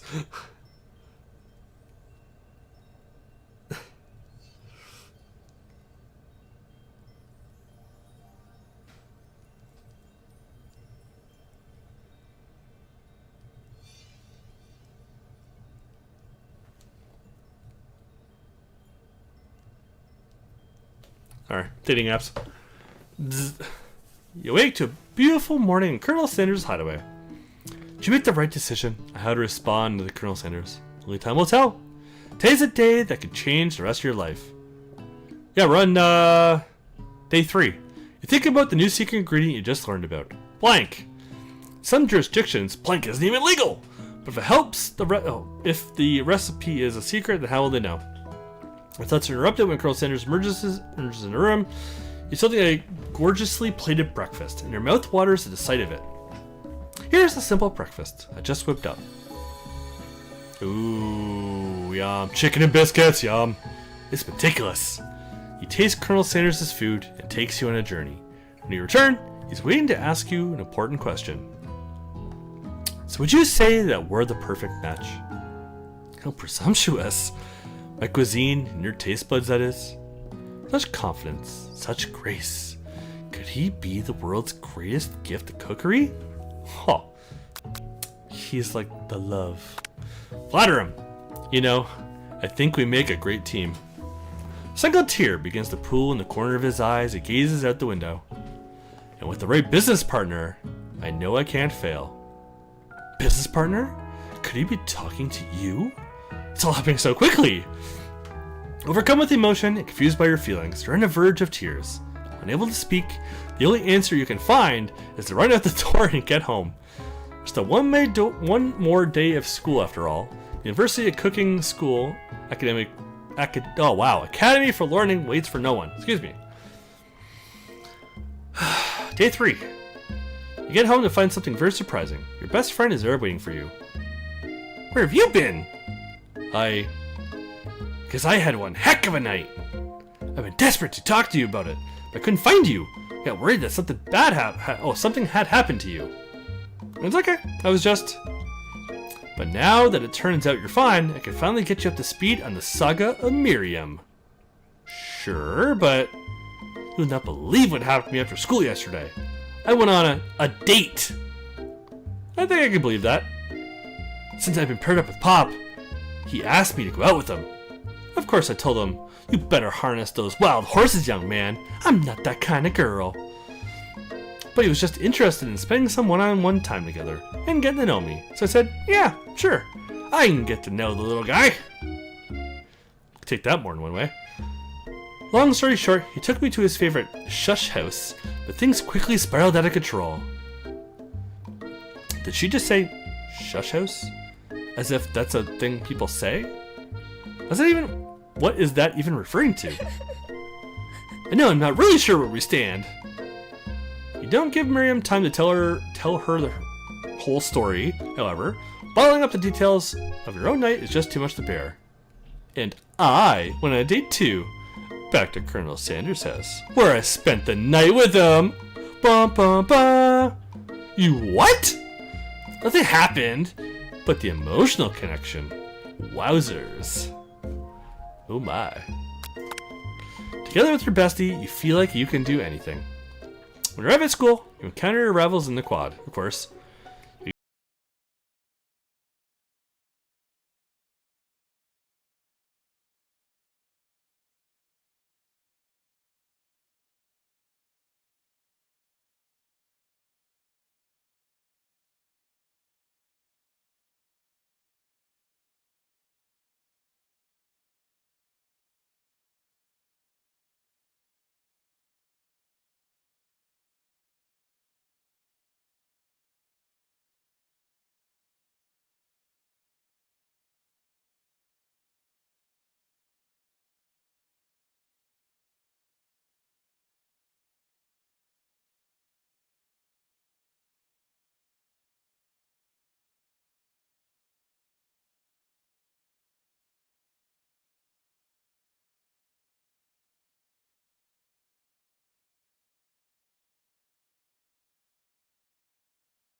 Reality.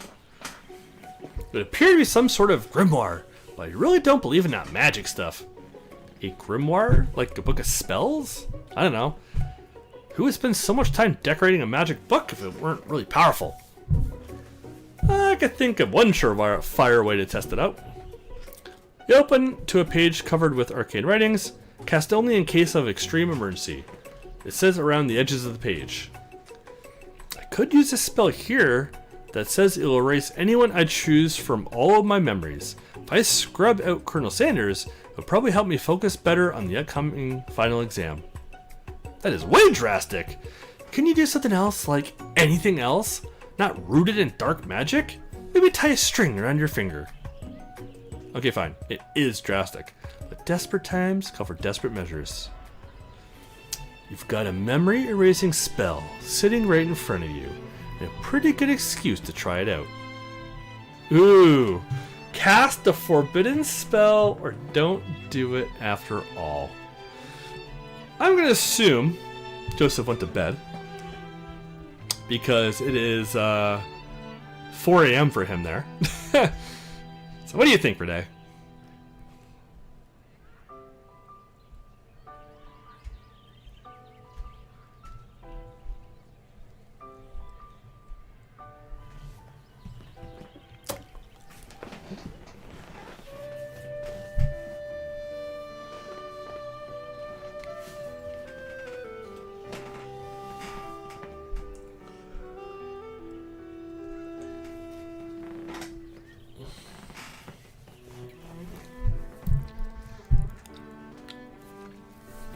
You say number 2? I agree with you. I think we were literally warned by the monster not to do the spell. And like erasing the kernel from your memory is insane. That's way overkilling. No. Do it the easy. We can do this. Take your friend's advice, put the book away. It's almost time for class. Sprinkles is already in the room waiting for the students to arrive. He clears his voice to make a quick announcement. I want you all to know, I feel something of a dog moment coming on, but I assure you, it's nothing to be afraid of. His cute little nose scrunches up and begins to breathe quickly. He must be hungry, reach for some old homework to give him as a snack. Dogs can be rather unpredictable, especially Sprinkles. Wait to see what happens.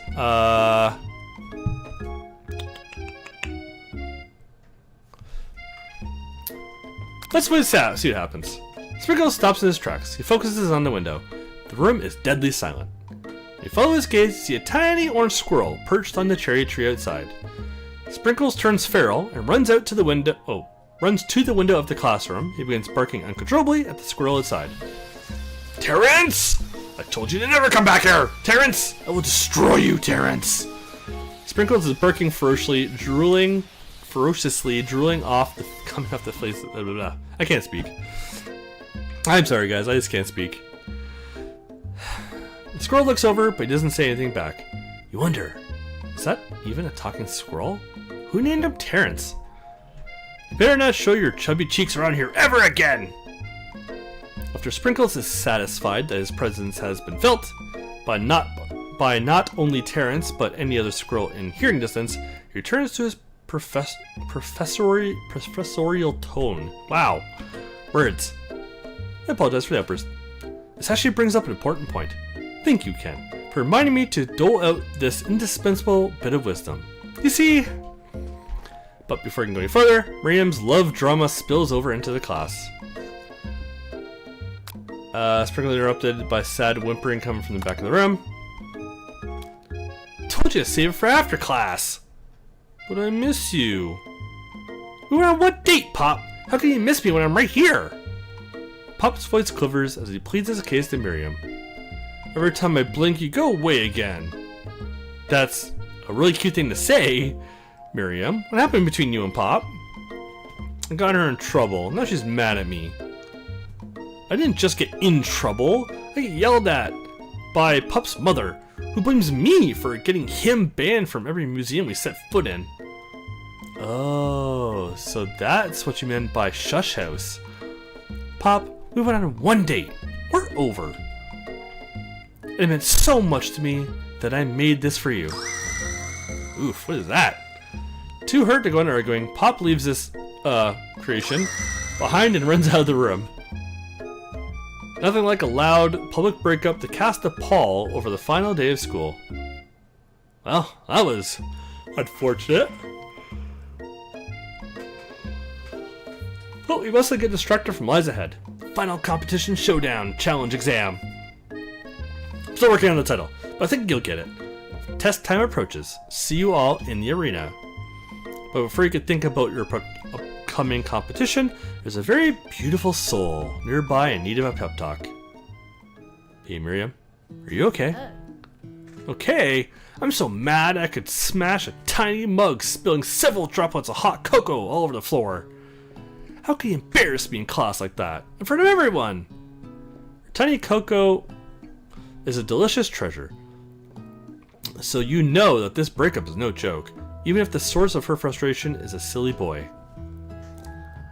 I know that you know this, but I'm gonna say it out loud.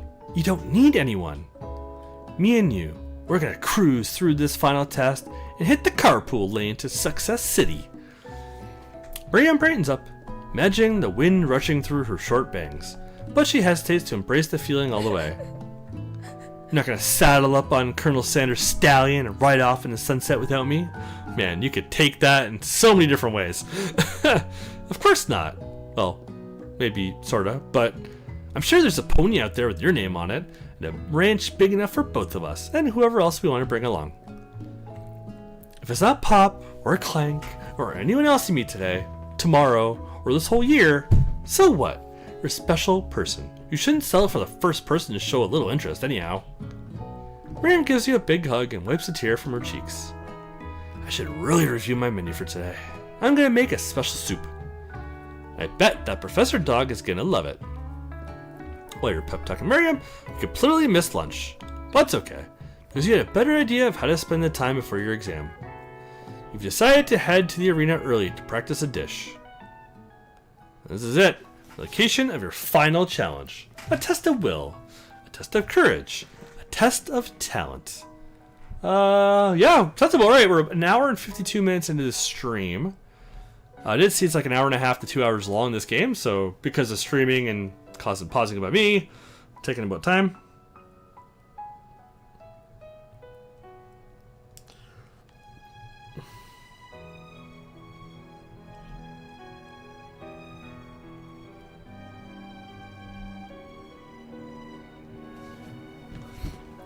Alright, and a chance to beat the pants off of Van, the supposed Man-Man, and his evil-er counterpart, Ashley.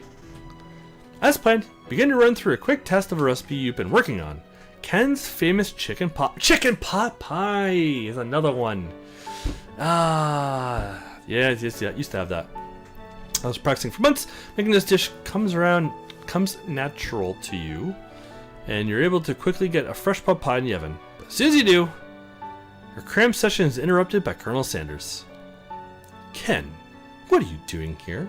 There's still time before the final exam. Oh, just taking it all in. I'm big into visualizing success. I'm looking at my station and picturing victory. The pot pie has begun to bake, and the smell is slowly filling the space around you. Visualizing, huh? That's too bad. I was hoping you were here cooking something delicious. You'd usually happily share your food with anyone who is hungry, but the last time you let Colonel Sanders in your head, it cost you a cook-off. You decide that it's time to put your cooking above your romantic desires. But that decision gets hard to stick to when... Different timer goes up behind you. Fess up. You don't want to burn it. Okay, you got me. I'm doing a little bit more than visualizing. I know. My nose can smell a pot pie from 400 yards. That's an oddly specific distance, but you expect nothing less from such an oddly specific man. You knew it was a pot pie just from the smell? Not just a pot pie, but a chicken pot pie with an old butter crust. My nose is telling me something else. Oh no, is it burning? No, I can smell that it is made with a heaping helping of TLC. But it'll probably start burning any second if you don't pull it out. Moment of truth. Wow. It's the best pot pie I've ever tasted. I've always loved country cooking, and I can eat this all day. There's no time left. The final showdown is about to begin. Sprinkles lays down the ground rules. There are no rules. That is except to cook with everything you've got. You step up for the cook-off of a lifetime. You decide that mac and cheese, plus the pot pie you've been practicing, are just the dishes that'll push you over the edge of victory. Mac and cheese! Fun fact. It used to be more common in Canada, but right now there's actually only like a couple restaurants left that sell it. There's actually two versions of the macaroni and cheese mac salad that we sell here. There's a white one that's like a mayo based, and then there's like an orange mac that's like kind of supposed to be like a mac and cheese, but I don't think there's even cheese in it. But that one's got like a really tangy, almost like peppery flavor to it. There's only 2 stores that sell it left, and that's because they're privately owned. Fun fact. You said that mac and cheese, unless I'm wrong. I'm probably just wrong. You decide that mac and cheese, is that one again? Meanwhile, both Van and Ashley are preparing wildly elaborate dishes per their usual over-the-top selves. Miriam has her giant magnifying glass and several sets of tweezers, not freezers. She's definitely prepared to go big, going small. That makes no sense to me. Colonel Sanders seems to be harnessing his 11 herbs and spices, but he's trying to find a way to improve on something perfect: his original fried chicken. The intensity room starts at full 10 out of 10, with a frenzy of action. Everyone is calling out really cool special cooking moves as they prepare their food. Wow, this is getting serious. Colonel Sanders batters his chicken as it levitates through the air. Egg wash? Miriam furiously injects ingredients into an itty-bitty pot of broth. Best friend Bastard Blaster! Van flexes his pectorals as he chops open a sea urchin. Let's rock and roid. Ashley scoops her pastries off the tray with lightning speed. Shallow personality spatula. Oh my god. Even Clank gets in on it. 5-dial pressure point chicken cooking technique. Wait, when did Clank learn to speak English?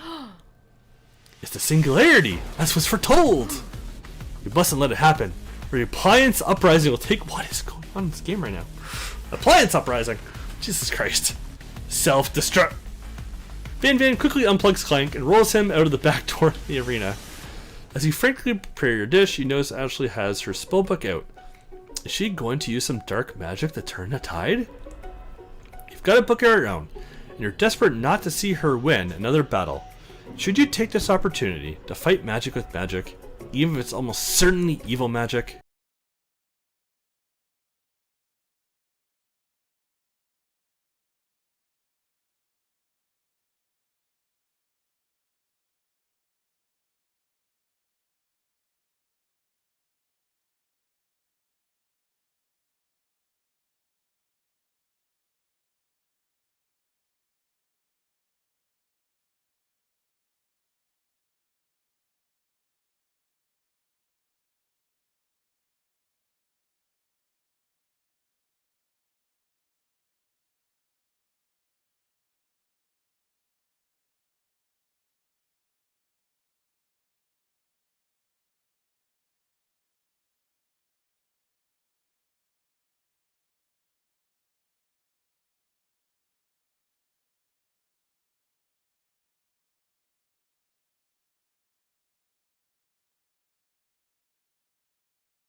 Having suffered this huge setback, you don't know how you could ever win.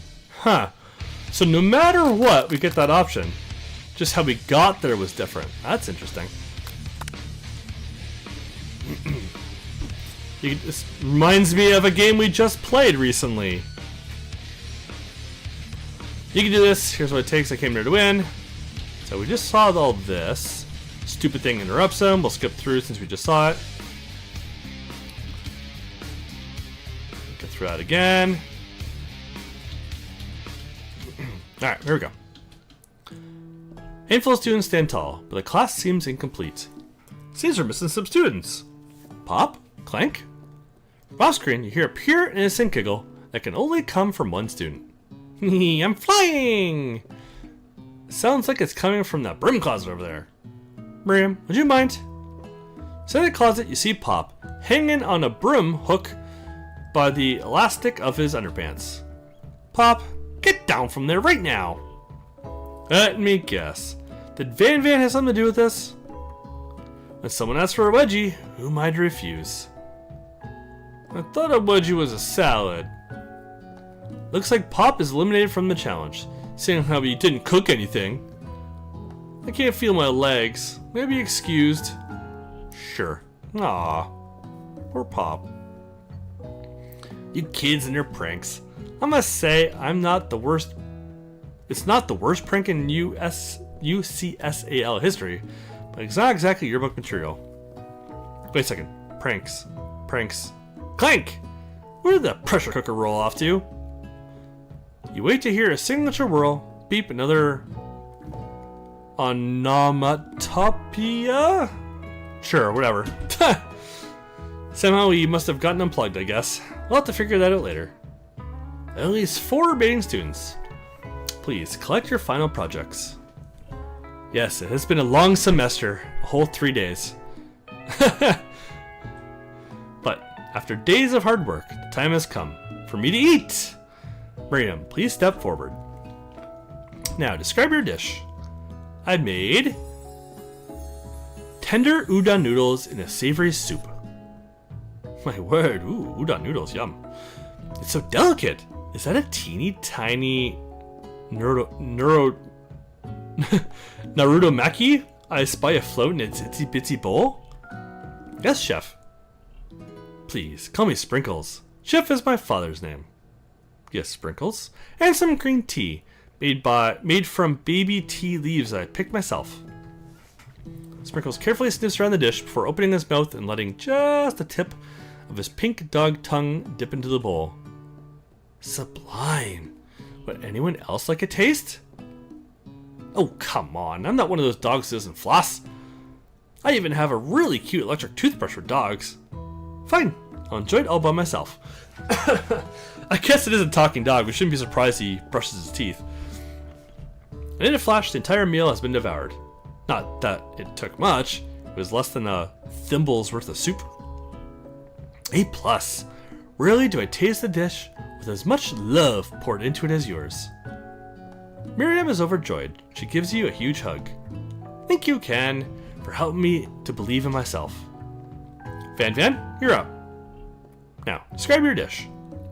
I made uni over smooth egg custard in an axe-hewn urchin shell topped with caviar. Was that him and axes? Did you skewer one type of urchin with spines from a second different colored type of urchin? Yes, Sprinkles. A bit much, don't you think? That's exactly why I did it. A bit much is kind of my brand. Doesn't it look cool? Sprinkles leans in to sniff the uni, but he can't get his nose close enough on account of all the spikes. Begins to paw at it erratically, causing the custard to slosh over. Woof, woof! Please be gentle with my cuisine. Grrr. Finally, Sprinkles goes all in, tongue first, but he can't get past all the needles. He reels back as his tongue is poked and prodded. Ouch, my tongue! Professor appears to be having an allergic reaction to this thing. I can't eat this. It keeps poking my tongue. Disqualified. A stunning turn of events. Who would have thought that serving food in a bowl made of needles would make it difficult to eat? Dejected, Van Van does not go gentle into the night. Disqualified? For glamour? Don't discount... What's up? I'm trying to say it. This isn't the last you've heard of me. Before forcing us to endure his swollen tongue for another moment, Sprinkles graciously laps up a bowl of milk. I know. Yeah, I'm a dog, and I drink milk. Get over it. Sometimes it helps calm my agitated tongue. Next student, Ashley. It's time to step up. Now describe your dish. I made orange blossom Turkish delight in a light rose water syrup, topped with French meringue and connected by sugar glass. Ooh, that actually doesn't sound too bad. Indeed, it's quite delightful. However, I'd ask that you please refrain from eating it or attempting to taste it in any way. It's very fragile and meant to be a display piece. Then why the fuck did you make it? Don't eat the food at a cooking school. Got toast in your ears or something, Ken? I told you, it's a display piece. Ashley, I must say it is beautiful. However, this is a cooking competition at a cooking school. Yeah, which is why I cooked it. And an extremely good job cooking it too. I didn't realize we were having an eating exam. If I wanted to be judged on eating, I'd go to College of Eating, School for the Hungry. Oh my lord. I suppose you could smell it, if you absolutely insisted, but don't breathe too hard.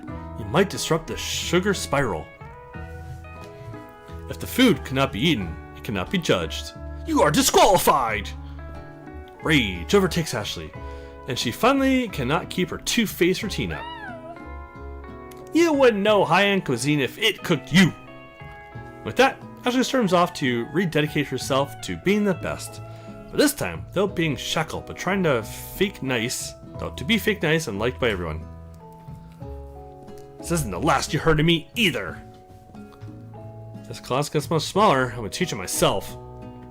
You and Colonel Sanders, the final cooks, step up together. Two chefs? What began as a delicious mac and cheese has become something else. Oh, they put it in the mac and cheese. He examines it closely, sniffing and eyeing the bowl. Oh, I don't have a good feeling about this. Somewhere in the room, a literal drum roll plays. Just when I thought I've seen everything in this kitchen, you give me this thing. And completely blew me away.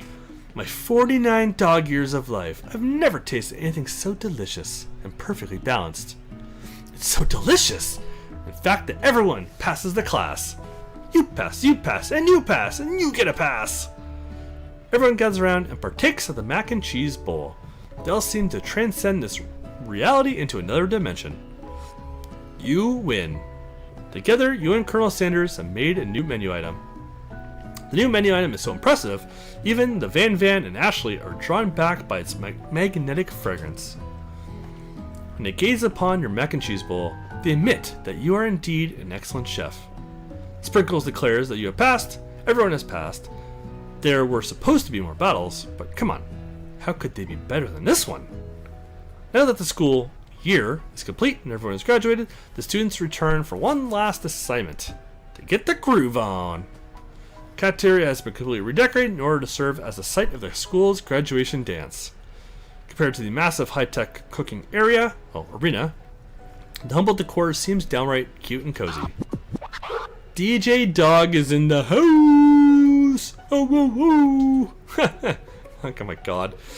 You need a Sprinkles as a master chef, but also a world-renowned turntablist who says he can't teach an old dog new tricks. Van and Ashley tell everyone that they've committed themselves to righting the wrongs they did while they were the villains. For a moment, you actually believe them. Not another haunting! No ghost allowed at graduation. It's clearly written in the school's bylaws. I was never actually a ghost. It's all a trick to get you to finally notice me. Oh, amusing. You know that everyone is together. It's the Spark Monster! He is totally mellowed out. Everyone, the Spork Monster is no more. From here on out, I prefer that everyone refer to me as by my new name, Party Monster. Student tries to finish what he had said, but everyone is too wrapped up talking to Party Monster. Ejected, student walks off. Maybe things didn't work out for Miriam romantically, but she found the love in her cooking. And you know she's gonna do great. A red carpet rolls out across the floor of the ballroom. It's like a Hollywood movie premiere. Who could command such an entrance? It's Pop! He's arrived late to the dance, but apparently for good reason. Walking the carpet, you see perched atop his dirty chef hat. A crown? Welcome back, Pop. I know you weren't able to complete the final exam and accept your diploma. So we had it mailed directly to your father. We figured it was the least we could do for the school's dean. Oh, now I get it. And we get a new wing on the school, not to mention the honor of educating the son of the chancellor of such and such. What? Miriam, will you be my lady king? What an incredible turn of events! An offer to join the royal family. It's like a dream come true. You get to be a princess, or maybe a queen. I'm not sure if he even knows, but either way, crowns and gowns, baby. I'm sorry, Pop, but I'm not interested. Not now, at least. I've got so much to do with my life. A twist on a twist. So many more 3-day universities to attend. So many tiny foods to meticulously sculpt and then watch get accidentally blown away by a single sneeze. Okie doke. Music cut the dance is interrupted by a sound of sparking and electrical hissing. It's Clank, who's arrived late to the dance. Now that I have graduated, I can reveal my truth. Whoa, he's still doing the talking thing. I am Clank. I am not of this earth. I am actually from a faraway planet in another Okay, so we got some time paradox going on. We have talking dogs. We have a kitchen appliance that is not only from another planet, but from a different dimension. What? Literally, seriously though, what drugs were they on when it came up with this game? What? What? I actually feel like I knew this the whole time. Now that I've learned the ways of your kind, I must return. Portal opens up and Clank disappears through it. Apparently he's able to summon portals too. Okay, sure. Finally, Colonel Sandals arrives. Oh, that's different. Howdy, classmates.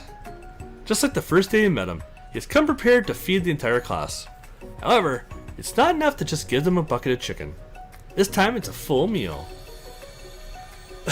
Plot twist. I didn't get to be the most famous chicken man in the history of chicken and man by not reminding people to go out and buy my chicken. The end? Is that it? That's how it ends? No, it's not the end. Okay, good. As everyone feasts on their delicious chicken dinner, Colonel Sanders finds you sitting at the edge of the dance floor. Ken? What are you doing sitting here all alone? Oh, you know, just waiting for the right person to ask me to dance. I wonder, why'd you tell me? What are the qualities that you would expect to find in such a lucky person? Off the top of my head, oh, I don't know. A spicy musk, a tidy goatee, and a degree from the University of Cooking School, Academy for Learning, just to name a few. It is truly my lucky day. Would you dance with me? Yes, I would love to. As you glide across the dance floor, hand in hand with Colonel Sanders, the future stretches out in front of you. And once my 100th franchise is up and running, I'll be ready to take a day off. I'd be so glad to spend it together with you, Ken. How sweet. You have to wait until then. We'll work together and play together. Oh my. Colonel Sanders stops dead in his tracks. Work together? Well, I think this is something I'll just need to do by myself. But who will help you run your restaurants? I don't believe in help. Besides, based on your time at school here, do you really think running restaurants is the best path forward? Could it be? You found a love connection but failed to earn Colonel Sanders' respect as a chef? Can you live with only half of him? Will you be able to endure sharing him with his other love? The life of an entrepreneur? I suppose I can enroll at pastry school. Oh, my dear Ken. I'm sure that you'll find your place eventually. And along the way, you'll have me by your side. The end. He's kind of a dick, eh? Is it just me, or is the Colonel a dick? Like, really? That's not very supportive. Like, There's a lot of times throughout this entire game where it's like, man, you're an ass. You're such an arrogant prick. Like, God. The end. That's it. Okay, so that's how it ends. So, 2 hours and 24 minutes is the stream. That's not too bad. And that concludes. We're just going to, we're going to mute that. That's loud. Absolutely loud. Okay. There you go. That's quieter. Wow. And that concludes the I Love You, Colonel Sanders. A finger-looking good dating simulator. It's pretty bad. Not gonna lie. There's not a whole lot in actual like gameplay. I have a feeling, okay, maybe you can get a better cooking relationship with him. It's probably because I did so bad on that challenge. The second one there, wherever it was, that quick one. If I didn't fail that so miserably, probably maybe would have got a slightly different ending out of that. But it's short. It's, you know, it's a promotional material for KFC. That's all it really is. Yeah. But it was good that we played it, to get it out of the way. I haven't decided yet what the next game is going to be. I need to pick some. I need to find something that is safe for work, quote unquote. That has no nudity in it. So you'll have to keep your eyes open to the community tab. It won't be till next week at some point. I'm not sure yet. Yeah, exactly. It's more about the meme, right? This way you can say we covered it. Yeah, that's what it is. And if you're new to the channel, check out my Twitch, Panthamania Gaming on Twitch, because tomorrow going to be starting our Let's Play of Dragon Age Origins. I got like the complete version of that, so it has like all the DLC and everything like that. We're just gonna focus on the main story. It's not gonna be like 100% or anything like that, because I've never played Dragon Age before. So we're gonna start that tomorrow. I think I have it scheduled for 9 a.m. It still might change a little bit. I will let you guys know. I will post when it goes live if you're interested in watching. And thank you guys so much for watching. Thanks for everyone who tuned into the stream. And I will catch you all in the next one.